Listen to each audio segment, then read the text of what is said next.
Schuiven, schuiven, schuiven. Smeren, smeren, smeren. Van binnen en van buiten.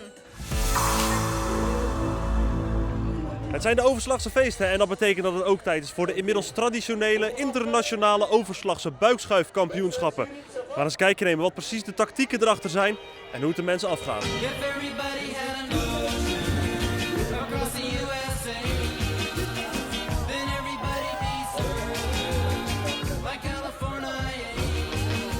Heb je daar een bepaalde techniek voor?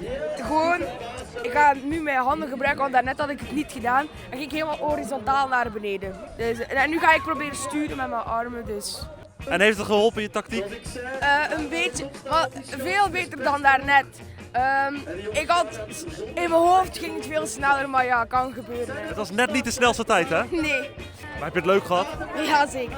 Het is gok ik niet de eerste keer dat jullie het doen. Nee. Ik denk de 10e of de 11e keer, denk ik. Ja, we hebben overal wel al geweest. Tweede keer Tweede hier. keer hier, ja. Oh ja. Alleen maar voor winst, alleen maar voor winst. Vorig jaar ook. Vorig jaar heeft zij gewonnen, dus. Oh, maar dan moeten we voor de echte tips bij u zijn, hè? Ja. Want wat is dan de echte tactiek erachter?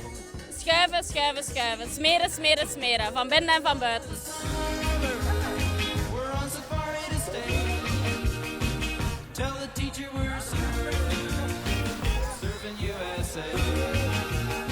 Er zijn verschillende tactieken. Vorig jaar heb ik olijfolie geprobeerd, dat was geen succes. Dit jaar heb ik glijmiddel geprobeerd, ook geen succes. En voor jou? Pure natuur. Het olijfolie aan, hè? Ja, Pijken heeft er juist opgesmeerd. Ja, een klein beetje, maar pure natuur is eigenlijk nog altijd het beste. En armen en benen omhoog en dan... Ja, zo weinig mogelijk raken. Hoe is het om dit te doen? Heel leuk. Het is al het 4e jaar hè, dat we dat doen. Ja, een aanrader voor iedereen.